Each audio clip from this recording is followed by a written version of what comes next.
reversed roles, and Shaw put in a big effort and accelerated well past Hans Josten. Now they're riding together. I think both of them, look at that heart rate, 182. They're both fairly close to their limit, and ends up that neither of their attacks have been particularly effective in the end. No, I mean, they might end up just tiring each other out. Wasn't that what happened with Van Vleuten and Van der Breggen in one of the later races last year? They just sort of caught up to each other and essentially cancelled each other out at the front of the race while the others just caught up from behind. So, we might see that happening with those two battling it out at the front. And one of the best races I've ever seen was a battle between those pair in La Course by La Tour de France when they were in the mountains. And Van der Breggen literally won on the finish line. But for the last kind of 2 kilometres, you were thinking, she's got this. No, she hasn't. Yes, she had. It was absolutely exhilarating. And I think it just goes to show there isn't a single metre of the race you can afford to take your focus off what's going on and concentrate on the racing. So look at this in the men, Matt Keenan in the ZHQ Rockets. We're watching him. Looks like he is out on course. And based on the training program he's had, I reckon he might have pretty decent legs too. That's fantastic. I mean, 350 watts I saw pushing up in this first part of the race, 1.5k in. They're on this big downhill here, and a good advice I got was a lot of people get really confident on this downhill because they start the race and go, I feel great, this is amazing, but you are going downhill for a good period of time, and then you hit this wall, as we see at 7%, and suddenly all that confidence goes out the back door and you go, oh, this is reality. And I think it'd be good to see what happens in this men's race and who had the confidence and whose ambition just got a little bit confused with their ability. Well, arguably DPAC are the team to watch here. Sam Lindsay and Fabian Devola are the two ones putting out the big numbers here. But Umichu here from Evo, he popped his head up last season on a few of the courses. And Richmond actually proved they didn't do it in reverse last season. They did it the other way around. But it proved to kind of separate the strongmen from the rest in a way that no other course seemed to do so. So it's pretty rough that they're starting the season on this course. But Umichu went over the top there. Not a huge gap opening up. And some of those DPAC riders in very heavy chase mode. Cryogen is another team, another very strong team on paper. Beast Mode, how's that for a team name? Yeah, I'm just actually Googling one of their riders, Miguel Hiedemann, who looks like he's a professional cyclist. So we might just get some stats on him and see what his story is. So again, that's the orange jersey that kind of gives that away for us, that he might be a pro cyclist. In fact, there's a couple of Germans with little orange jerseys next to their name. Let's take a look at that course down the bottom. That kind of showcases for us what they're in for today. Just over 30 kilometres, 32k, so 16.1 kilometres per lap. They do have 2 KOMs there at 23rd Street and Libby Hill, but arguably Broad Street is more challenging even if there aren't any points there, and a sprint on Monument Avenue. It's a real pinch point very early on this 23rd Street and Libby Hill, which they're about to challenge both of those. And Sam Lindsay, DPAC, he's one of you. Anna, he's a Kiwi. He's up late well. and every time he does well, you get very excited. A bit of patriotism showing through. I know. I think I brought out the New Zealand national anthem when he won last series. So if he wins today, I don't know what I'm going to do. But well, you can also bake me a pavlova if you like. Send that over. Oh, great. I'll do that.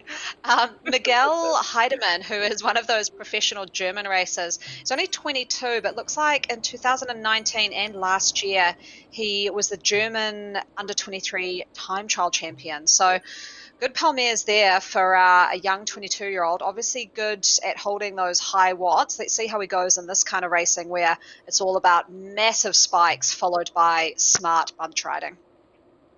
And that's a very good point that you bring up. The kind of rider we're looking at today is what you'd kind of call a classics rider or a puncher that can ride their high powers of 1 to 2 minutes. So it's not necessarily the sprinters who can put out the highest power, and it's definitely not some of the diesel engines that can really sustain those long, high powers all day. And it's not a course for the pure climbers either. These climbs are short, but they're really brutal and they do require very big spikes of power. Yeah, and I'd almost say they don't suit the hill climber per se. They almost just suit that sprinter. I mean, you look at, say, a Peter Sagan, they kind of suit that big, powerful sprinter, but who can also, hold on for the longer flat periods as well with the group. So, I mean, he won this course in the other direction, but I think we're looking at that kind of a rider. So I'm not sure how well a time trial champion will go. Obviously, maybe a pick for the team for those team time trials that happen a few times this season. But this race, I think, Sam Lindsay, he's got that good sprint, but he can also do well on the climbs. I'm looking at him in this race, but also I think we've got some of these ZWC riders from Japan who performed extremely well in Series 1 and again seem to be good at those punchy climbs. So we've got a plethora of men out there who could take the top spot.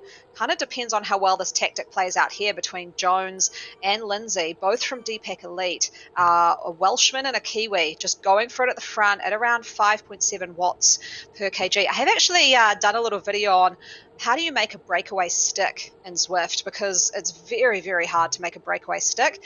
And I've come to the conclusion that there are a few factors, but one of these is you've got to get about 15 seconds before you can lay off the gas. And unfortunately, they're only 4 seconds ahead. Looks like they're kind of pulling it back a bit, and the pack will chase them down very fast because their watts per kg are pretty much even now. Yeah, it doesn't, to me, look like it will necessarily stick, but it's really early on in the race. They do have this is 2 laps of the 16-kilometre course, and this kind of instills a bit of fear, I think, in the rest of the bunch, because DPAC, on paper, it's hard, I would say, to go past them being the strongest team. I mean, I'm not sure if you agree with that, Anna, but I think that between Lindsay and Devola and Ben Jones, they really, over the last season, proved that they're a very versatile squad. Yeah, the team I'm intrigued by is Beast Mode. One, I like their name. Last season, we really liked sort of the style of Relentless. What are they wearing? That's what I want to know, Beast Mode. Disappointingly, it looks like they're just wearing plain orange, which is, it's not ideal. I don't love it. Orange is probably my least favorite color, and paired up with sort of a aquamarine Trek. The glasses match the kit. That's, somewhat okay. Yeah, so you gain a point there. Yeah, I'm not loving the kit, but I love the name. So there we go. Beast Mode. Maybe that's our new Relentless. Hopefully they won't self-implode at the end of the season, but we'll have to see how it plays out. Now, this is an interesting part of the course. I just wanted to mention they've come along this flat, so they've recovered from those brutal 2 climbs to kick off this race. But now we're hitting a 5-6% long drag climb. It's kind of almost a kilometre. This climb, and I did see last year, sort of, I think around August time, there was a race between Mathieu van der Poel and basically everybody else, and there was a triathlete who went off the front at this portion of the race and managed to stick it and take it all the way to the end. So it's a long, sort of risky journey to try and do something here, but you can see already the pack is breaking up significantly. The longer that they keep the foot on the accelerator, there's a certain number of riders that are only just holding on. Exceptionally high heart rates. And even look at Sam Lindsay, heart rate 184, power nearly 600 watts. I have said it to you before, Anna, and we talked about it on the weekend, that the best time to attack is when you're hurting, because you can be damn sure everybody else is too. That looks to me like Sam Lindsay is kind of in all sorts, in a bit of pain here, working really hard, but he's keeping going with it, because those guys that are chasing him, they're also really having to push the limit. And it's almost playing a bit of a game of virtual Froggo, where you're, seeing who gives up first, who breaks first. Yeah, I think the strategy maybe these two are going for at the moment is up on the map on the top right, you can see you've got a hard right and then a hard left. The sprint coming up is just on the hard left, and it's only a sprint that's about 60 meters long. So you basically, I think they're trying to go for first across the line points here. So I wouldn't be surprised if they get that and then kind of drop back to the group, because this seems like a bit of a sacrificial strategy here to go this hard when the group's only 3 seconds behind. They're obviously letting them hang out to dry. But this sprint, have a look here, because it's a tricky one. I was looking at the recon. You basically have to start the sprint before you take this hard left, and it means you're sort of doing a blind sprint because you can't see the banner. So they're just approaching this hard left now, and then they've only got sort of a little 60-meter blitz. It takes about 5 seconds. There we go. So they've crossed that. There's the green lines on the road. Here we go with Lindsay. So he's obviously wanting to go for that sprint, and he crossed that there. Let's see if he pulls back to the group. Well, Amichu was the rider who went over the climb so well. So they changed position there, because for a while there it was Sam Lindsay with his teammate Ben Jones, but Amichu came up to join him there. But he's also he's an Evo Savages rider, Amichu. So I think, good defensive riding from Evo Savages. They're making sure they had somebody in the move. Because, ultimately, whether they're 3 seconds off the front or 10 seconds off the front or even 20, if you're not represented in that break, you only have a limited number of choices. One is to wait it out and hope that they come back, that they kind of don't have the horsepower to keep the break going, or to do whatever you need to do to make sure you get a rider across to that. Because the worst case scenario is when you have to put your entire team on the front of the bunch to chase it back. A far more effective strategy is, before the gap opens up too much at all, you kind of send somebody across to jump across and separate yourself rather than drag the whole bunch up. Yeah, this just seeing that camera angle there, this is blowing up a lot more than I thought it had. It looks like we've just got sort of a group of a top 18, and then another group just sort of 27 seconds back, but only a few of them, and then another group 40 seconds back from this one. So you can see here, this is the group that's chasing, bigger group. So obviously on that 6% climb with Lindsay off the front, we may have wondered what he was doing from an individual sense, but it could have been a team strategy there to just break this pack up, because the less people you have at that finish, if you watched the earlier race in the Prem men's division, that sprint finish at the end was just basically a sprint of 50 riders, and whoever got the timing right got it, and obviously had the watts, but you don't want that many people at the finish line, that's for sure. No, well, there's only 18 riders in that front group now, which is pretty whittled down. I'd say on this kind of course, it's pretty difficult to finish with a big bunch. And if it is, it means they haven't raced very aggressively or very hard. And to their absolute credit, last season, every single race was raced so hard. They were really aggressive and really didn't just meander around for a coffee ride. Yeah, that's the thing with Zwift racing. I don't think there is such thing as an easy race, especially when you've got a team component to it, because, like we said at the start of the show, when this is going, 80-ish deep, you're kind of fighting for every point, which means that if you are 78th, you're still going to sprint to the line and you're still going to give it your all. You're still going to go for some of those faster segment times. So you could be sitting in the chase pack, but think, oh, you know what, I'm going to go for a faster segment. And before you know it, your heart rate's peaked out at, 180, and then you've got to hold on and then sprint again at the end. So no matter where you are in the fields now, it's going to be hard.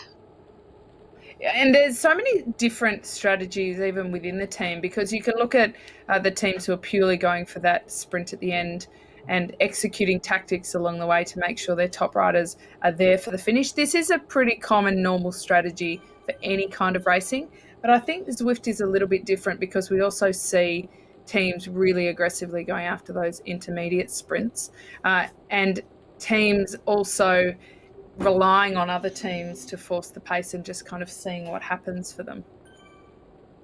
Yeah, I wonder here what teams are actually in the front here, because I'm seeing a lot of those orange jerseys of that beast mode team. I actually think that in this front group, they've managed to get 4 riders up there. That might be the most that any team has got there, which is extremely well for what may be the first time they've sort of been as a team on Zwift Racing. I don't know if anyone watching is from Beast Mode. Looks like a German team.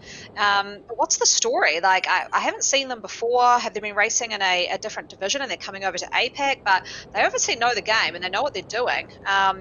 4 riders up in this top group of only around 18. Pretty decent.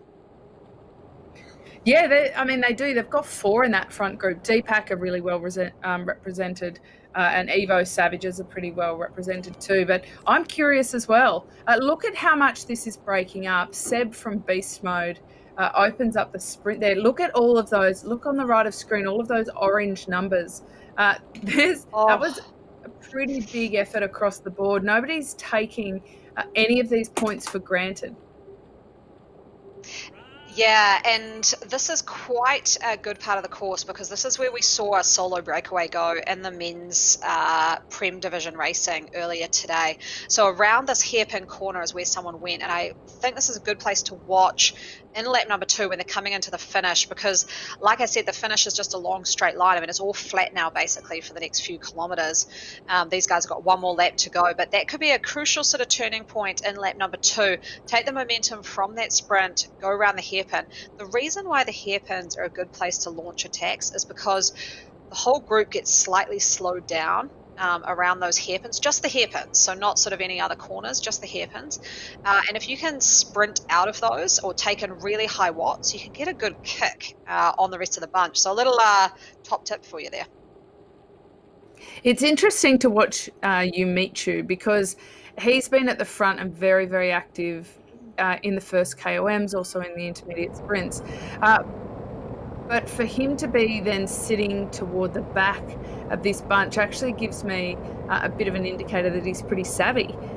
He's really choosing his timing to make those efforts, and for the rest of the time he's sitting back and enjoying the draft. We'll go and take a look at the Bs in a second because there's a lot of action happening over there. They've also got a pretty stacked field, Anna. It's across the board in the men. They've got some really big fields.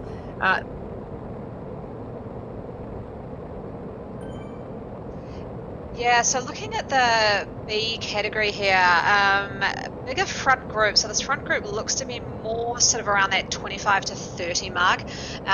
We see a rider from Zwift actually, HQ there, or Gallo, racing for the Ravens. A lot of AHDR riders, Vision, Evo, some Dirt, and these guys are just going for that second sprint points with Cox here from WMZ leading out at a high 11 watts per kg, with Hopwood from Velo Club sitting back at about 9, Burles 12. So Burles may, as you can see him coming through the field here, amazing race on that green Tron bike. He might have got the fastest segment time there, which, as we talked about at the top of the show, you've got fastest segment time and first across the line. Now, fastest segment time. I need to know, what do people think? I think that, do you take a strategy of a teammate just focusing on segment times and basically treating the whole ride as a zone 2, apart from a sprint each lap where they just absolutely go for it and they pick up the fastest segment time? Or is it always going to be quicker to be in the bunch, drop a drafting power up, go from back of the bunch to front of the bunch and get it that way? I don't know. I don't have the numbers on it, but if someone could tell me which strategy they've used and which they think will be faster, because I think that could be a good tactical decision for people to use with this league having both first across the line and faster segment time. I mean, instinctively, I would think that the best way to get fastest segment time is to start at the very back of the pack and use the draft effect to your absolute best, to not at all. I mean, and this depends on how big the bunch is, but effectively, the best case scenario would be that you don't even hit the front of the bunch by the end of the sprint. So you do get that draft effect the whole way. But at the very least, I would say that accelerating from the back and using that draft as much as you possibly can has to be, if the numbers are tight, if you've got the legs to go the fastest, and that's a fairly important factor, that would be the way to do it. But like you, I'm really interested in what people are trying and what people's experiences are in that. And would it make you choose a different bike or setup based Yeah. on that differential between crossing the line first versus segment time? So let's take a look at the women's finish here. Jeanette Shaw for the A's and Iris Hands at Yoston. We thought they were the same because they're in the same kit and same Z-Sun, but they are actually differentiated. They're riding for different versions of Z-Sun. Hypernova for Iris Hands Yoston. Z Thunderstruck for Danette Shaw. So I think this might be a bit of a sprint all the way to the line. Not necessarily teammates indeed, Anna. No, and we've got an Aero helmet and a deep dish wheel setup versus a Tron and a regular helmet. We've got Hans Jostin playing the great game of just sitting on the wheel of Danette Shaw here and just playing a little bit of chicken. I think she's just going to wait, watch until Danette goes, and then blast around the side. Well, they're coming up right to the finish here. And it looks like they're just rolling. They're trying. Oh, I think they were trying to actually cross together there. Didn't quite work out, but it looked to me like that's what they were trying to do. We've got another similar situation here for that third place with Smith and Carberry. Different versions of Z-Sun. Smith is with Hypernova. Carberry is with Centaurus. But they are both going to the line now for third and fourth.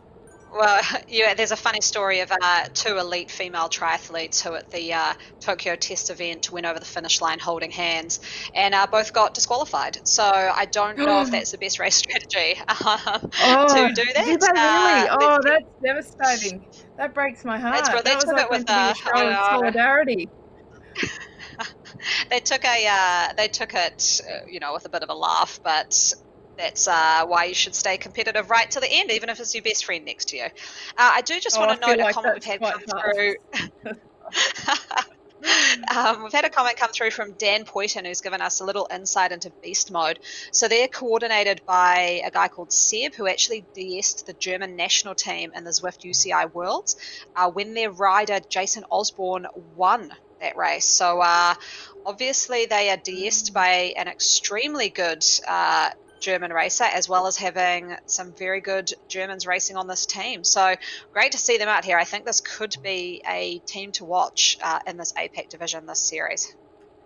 Well, we know Jason Osborne won in very good style, a former rower. And I was actually thinking today, Anna, that Zwift has created this incredible platform for athletes. I think it would be remiss for us to say it's for cyclists only. And I also think there'd be some traditionalists out there who find it slightly offensive that triathletes or runners or rowers or kind of multi-sport athletes are really coming to the fore and questioning that. But I think, what an incredible way to showcase just pure athleticism. I think it's really cool. And so it's great to have beast mode in game for this one. Yeah, I mean, I love seeing all the backgrounds of all the different sort of Zwifters who are out there. I mean, the common ones are running, ultra distance running, triathlon, obviously, cyclists, mountain bikers, but then you kind of get the odd, like soccer player, that kind of thing. So it's good to see the vast array of different Zwifters out there. We're just watching the bees finish here in the women's race. Margarita out. Love Margarita from the big ring. She was racing over the weekend. She's always good value, so good to see her. Looks like she's got a little battle on her hands for third place. So as we watch Esdale here from TBR Smile On, who is a very good team time trial team. Looks like she's coming in second, but if we can cut back to see Margarita and the other TBR rider, not sure if they're on the exact same team or same team name, different sub teams, but hopefully we'll see a little bit of a battle there. Loving the, is that a new TBR kit? That looks different to Series 1. And they've, gosh, what a rainbow of colours there. Just the aquamarine and the green Tron bikes next to each other with the matching kits. Full points there. And socks with a little detailing on the top as well. So beautiful there from Margarita from TBR. And I can't believe you didn't mention the hairstyle, because she's a bit of a punk rocker. That's a Yeah, little bit cool, yeah. but it is a great it is a great kit. If we just quickly, while we watch the women finish, look at what's happening over in the men. Seb from Beast Mode, I feel like they're really making their mark very early on in this season. He's attacked off the front and absolutely strung out this remaining small group of A's. They've still got about 14 kilometres left to go. Sam Lindsay having to chase quite hard. It's good that he didn't miss the boat and that gap open up too quickly. But I feel like these beast mode riders, if they do have such a solid DS in the car, in the virtual car, that will give them a really big leg up.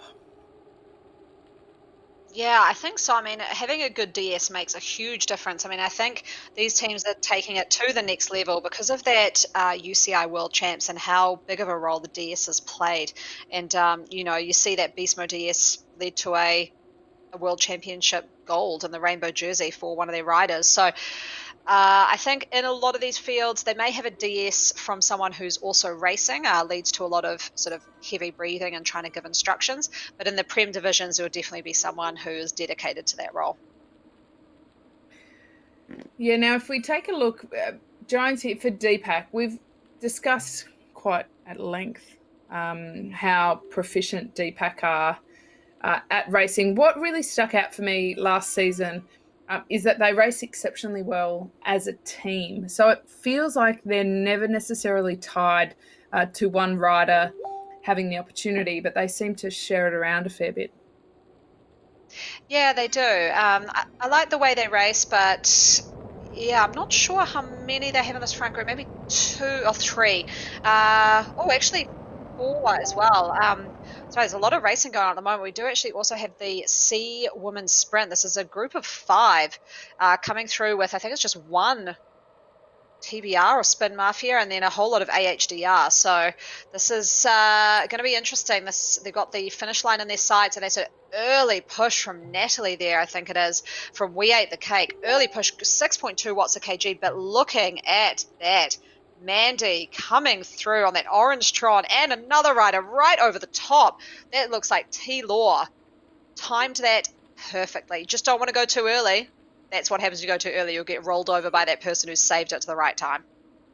No, a big acceleration from Tamsin Law. She's really put it to them there and made an impact. I mean, poor Jodie Hamilton. She was quite outnumbered there. She was in the green kit amongst all the We Ate the Cakers. And looks like they got the cake at the end of that, didn't they, Anna? They certainly dominated. They got it and they ate it. And I did just say that. They got it and they ate it. Oh, goodness. That'll go down in one of the highlight Commentary reels history. of my commentating day. Dearie me. Okay, so we're back to the men's A here. Umichu, he's been the real constant for me today, Anna. He's in both the early KOMs and those sprints. He's been present. He's been up the front, and now he appears to just always kind of be hiding amongst the pack. I think that he's a bit of a sneaky one today. Yeah, I'm just looking at Swift Power now to see who's got the best sprint on them, who might be in this front group. Looks like I don't actually think the ones who are the best sprinters have made it to this front pack. So this group's done a good job of dropping this sort of the danger men, which looks like it's Matteo Compagnoni from DPAC. Oh no, I do see him in there. So he's a danger man actually. From the DPAC riders, they'll be wanting to drop him on this climb coming up. We've got that sort of long 1 to 2 kilometer drag of about 6% with that sprint straight after, and then a whole lot of flat. But yeah, we can just see him there, the DPAC rider. Danger man for the finish. Huge watts at the end. Looks like can hold about 15.8 watts per kg, over 1,000 raw power. Which seems well higher than a lot of the others there, unless we see a Fabian de Ivola. He's also, yes, we can. So another DPAC rider elite in there. So I think you're right, Katie. DPAC, they've just quietly been making this front group, not putting a nose in the wind, and they've got the watts to finish this off. Well, they've got the advantage, certainly, in terms of numbers. They've got 5 in the front group. Evo Savages, they're doing pretty well as well. They've got 3, including Umichu, who I really just have a feeling about him today. Look, not necessarily the punchiest sprinter, but that isn't to say that something explosive might not happen in this kick that is coming up and before they head into that finish.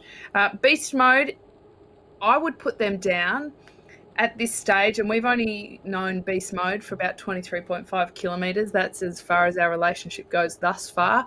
But I feel like beast mode are the kind of team that would lay down those late attacks coming into that final sprint. I'm not sure that they'd be hanging around for a sprint. No, I do see a beast mode rider here, Seb, from the beast mode crew. Same sort of watts, around 1,000, 13.8 watts per kg, a little bit lower than some of the others, around 15, but another one to watch potentially. So Seb from beast mode and Sean Feldhouse from beast mode. So there's about 15 riders in this front pack now. It's been whittled down. Sam Lindsay on the move again. I remember in season 1, Anna, and you would remember too because you were pretty much singing your national anthem the whole time, was in New York, how impressive he was every time he attacked and how much damage he did to the bunch. Just time and time again, it seemed like he wasn't hurting too much. And we've come to know that when Sam Lindsay's heart rate is over 180, it's not that big a deal. Other riders, we see their heart rate over 180 and we're kind of dialing 000 to get the ambulance over before they have a coronary. So I think that, Sam Lindsay is pretty well trained in this style of racing. Yeah, I mean, he's pulling an attack here, similar to what he did in lap 1. Oh gosh, I love that camera angle. It just does look fantastic. He's pulled in 7 seconds on this crew behind, and you do see the beast mode rider Seb, who I mentioned before, who does have the good sprint. Looks like he's trying to chase that down. 7 seconds, not sure if he's going to get it, but he will probably get first across the line on that first sprint that comes up very quickly after that left-hand turn that he's approaching. So good strategy here again. Interesting that they let him go because he did that the first lap. You would have thought people would be a bit more aware. 8 seconds now. Let's see if he can get up to that magic 15. I think he's going to struggle on his own. I mean, I think you always take a bit of a risk when you make an attack like that, and it could be for a number of reasons. Is he attacking because he thinks he can stay away solo, or is he attacking to make sure that other teams chase, which gives DPAC an advantage to then sit on and say to the others effectively? And again, there's not a lot of communication going on between the teams in the same way that it happens IRL.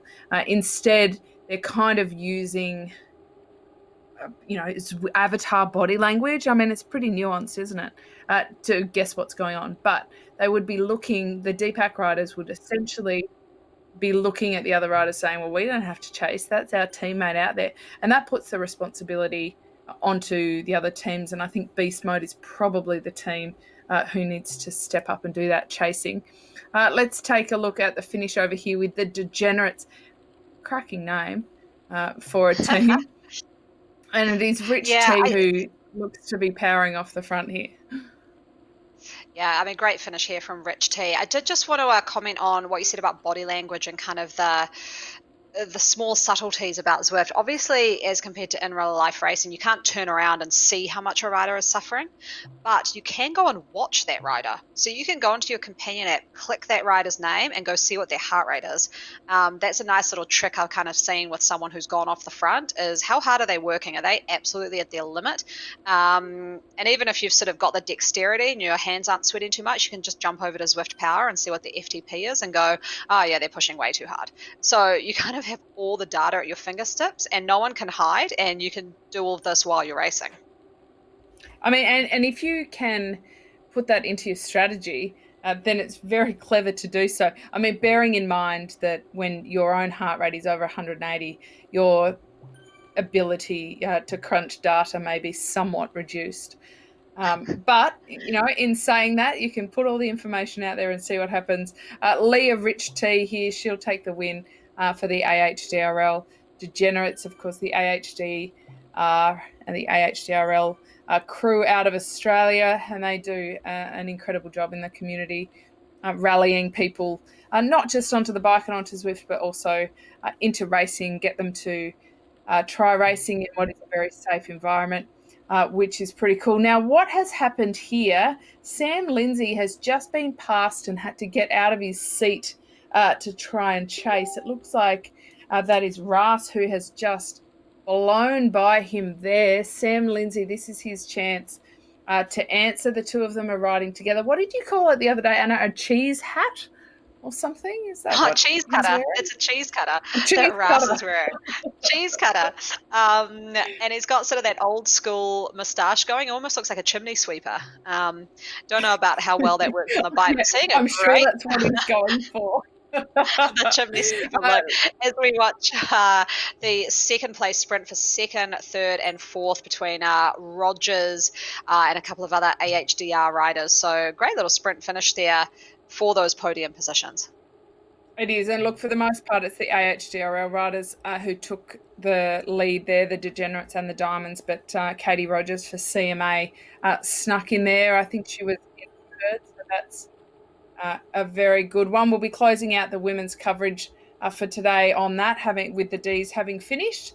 So now we await the men's, and it's just gotten a bit exciting here because Jesse Ras, he accelerated over to Sam Lindsay at such a pace that even Sam Lindsay's avatar had to get out of its seat to chase to get back on. I'm glad he was able to get back on the wheel because the likelihood of two surviving, I think, is far higher than the likelihood of Sam Lindsay surviving on his own. Yeah, and they've really splintered that pack behind. 9 seconds ahead now. Looking like this is growing somewhat too. So these two riding very well together. Also with Ras and his Tron setup. Oh, this is are they going to be caught? 47k an hour versus the chasing pack of 41. So these guys riding very well. You can see they're riding that 6 watts a kg, and you can see Morgan, I think, has realized the danger this poses as they push up to 10 seconds ahead. But Lindsay pushing off a huge sprint here. He's going for those sprint points. I think he just is coming up to the banner very shortly. First across the line there. He's going to come around this hairpin corner. Let's see if he puts in another little attack because these guys sprinting behind could catch up very, very quickly as he's only 8 seconds and we have these riders behind. If they ease off here, they're not going to catch him, but he has made a concerted move now. Let's see if he can hold on. His heart rate under 180, so he's not going too hard, and a rate cadence there of 95 compared to Heideman's 84. So one is grinding and one is really spinning his way around this course. Hold on, holy moly. I feel like I need my glasses. 197 beats per minute from Heidemann. I honestly don't think my heart is capable of beating that fast. Definitely call them out. It's because he's 22. See that on my Apple Watch. I mean, that's a shout out to the community. If anybody's watching me while I'm Zwifting and you see my heart rate as that, check in and see if I'm okay. That does show a fair effort. We do all have different max heart rates, but certainly I would say anything over about 175 indicates a fairly solid level of effort. Now, they have come back together, but Anna, this is even more reduced than it was. Morgan, he's also a solid rider we saw a lot of last season. Lindsay's been doing an awful lot collecting these intermediate points. I can't help but think that maybe he's been, so to speak, a bit of a sacrificial lamb for DPAC. Go out, get the point, and then let's figure out the finish. I think so as well, because you look at his power numbers. I mean, it's amazing for me, but not amazing to those we're comparing him to. 790 watts for a 15-second sprint. I mean, a lot of guys in this pack ride 200 to 300 watts higher than that in a 15-second sprint. So I think he knew that that had to be his strategy today if it came down to a bunch sprint, which it looks like it will. He's probably not the strongest one out there. He tends to do well when it goes uphill, and that's why I think he's managed to get away on those long grind climbs and take some of those sprint points first across the line. There would have been some behind, though, we got the fastest segment times, but yeah, I think you're right, Katie. There was a strategy today. Get out there and get those points. So there is not far to go now. You mentioned at the very top of the show how brutal these closing couple of kilometres were. So 2 times 16.1 kilometre laps. They are in the final couple of kilometres that are just a drag, aren't they? This is kind of perfect late attack territory. I don't love this finish. Like, I love watching it. I love commentating on it. I don't think I'm going to love doing it because everyone's going to get twitchy and it all comes down to patience. I'm not good with patience, and it depends on who can play that waiting game and just click that power up at the exact right time. Not go too early, not go too late. Sort of just right. So they've got 15 riders coming into the finish. This is where the games begin a bit. DPAC by numbers are the most represented, but Evo Savages also have 3 riders. If we just go on paper, Beast Mode are the biggest beasts. I mean, they really have a couple of riders in there, most notably Seb. And I would also note that his next to his name is then 2 emojis, one which is a robot and one which is a fabulous looking chimpanzee. That indicates to me that he really is beast mode. He's on level 50, and I think that he's somebody that we probably have to pay attention to. Yeah, he's ready to kick. No socks though, which not sure about that, No, but don't show it all. Come on, mate. It's got to be a triathlete, but he's he's one of the hot favourites. Well, when you say he's ready to kick, what I hear from that and what I look at is I look at his cadence, I look at his position. He's sitting at the back. I mean, this is actually a really kind of track rider way to approach a sprint, where you sit back, you get into a slightly bigger gear, you might lay off a little bit and take a bit of distance. And the reason you do that is because then when you come up beside the bunch, by the time they even notice that you're attacking, you're already going so much faster than them. You're not... Yeah, these guys are... We can see the finish line. It's just happening, Anna. Look at this. He's just there he goes. Oh, wow, look at those ones on the top left. Massive number 7. Oh my goodness, mate. He has just absolutely unleashed. Oh no! He's going to get past by he's got a bit too early. Devola timed that to perfection. It looks like Lindsay, my man, came in second. I'd said he couldn't sprint, but there we go. He could sprint. It looks like Heidemann, the beast mode professional, came in third. Well, that was an exceptionally good sprint from Seb. We saw him go from the very back, an element of surprise definitely, to the front. It does look like he's gone a bit too early. That would be my comment. But we're just going in a little bit of rewind mode here so we can replay it. Look, he's literally gone from last straight through the middle. And I think this is probably the moment of truth here, is that Devola saw him coming. And Lindsay saw him coming. Look at that. So they didn't... By the time he'd hit the front, they weren't surprised anymore, and they actually had time to react. Now, whether they've got the cameras on the mode where they could actually see his avatar moving, or whether they just know that that's what he's going to do and what any kind of savvy sprinter would do, I don't know. But that was a heck of a sprint. That was really great for week 1. Jeepers, if this is what they've got for week 1, what's in the future? Matt Keenan here for the ZHQ Rockets, and he's still in there, still up in contention. I'll be commentating with him on the weekend for the Tour de Oz. He'll have to swap his bike for a mic. Maybe a slightly more pleasant experience for him, I'd say.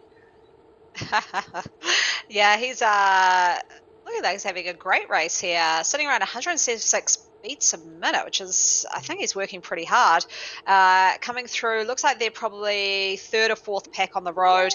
Just that person's pushing power-ups way too early if they are where I think they are. This is very early jettisons here from this whole group. I think one maybe put one off mistakenly and the rest freaked out and dialed theirs in too, but whoever can hold off the longest here, and we're watching Keenan, he's cruising at the back. He might have just timed this to perfection. We'll see. A feather being dropped there, which, like you said, Katie, in some of our races last year, actually has a good feature that if you kick and drop the feather at the same time, you can get a good jump on the rest of the field. So I think that might be O'Connell who just pulled that one out, but that was some way too early use of power-ups. I don't know what this group was thinking. Well, it is. I mean, it can be quite strategic, but it is all about timing. A Chubb gets the jump on them a bit there, over 12 watts per kilo. That's impressive no matter what grade you're in. And he actually takes the win quite easily there ahead of Anthony O'Connell from Aero, who looks to have come in second there. I was going to say Matt Keenan looks to be going very strong. His physique would not suggest he's a sprinter, but I would say that he's done pretty well on today's course. So we'll have to see how that folds out. I might be able to give him a bit of a ribbing for it on the weekend for the weeks to come. When it's sport for the commentators, it's all the more fun, isn't it? Some more AHDR teams here again. That's the Australian Hump Day Riders, and they're very well represented across the board in both the men's and the women's. Yeah, it looks like this is the front B group who have managed to stay pretty tightly together. It looks like a group of about 15 who are coming into the finish line. So this again will end up in a bunch sprint. Not an ideal scenario here because like we saw just before with that group, it becomes who can time it right, and they probably didn't time it right with those power-ups, but we'll see what happens with this group. Just there's a banner on the right that you can see, that kind of orange one, but if you look ahead, at some point you'll see some pink flags, which indicate the start of the sort of finish straight. I think as soon as you can see the pink flags, that's a good time to start dropping those power-ups. Anytime earlier, I think just a bit too soon. And once you see the in the pink flags, you're basically 40 meters from the end. So you can just see them in the distance there. So I'd be dropping mine right about now and coming from the back and coming through. So we'll see if that plays out. And that is a good tip to have, a landmark or a game mark to know how far you are from that finish, which is why recce's are so important recons of the course. We've seen a couple of times now riders have gone a little bit too early. Rasmussen, he's not accelerating away, but he's not conceding much either. Oh, that came right down to the line, didn't it, with Templeton there? Oh, And it sure did. sometimes numbers are slightly different than what we see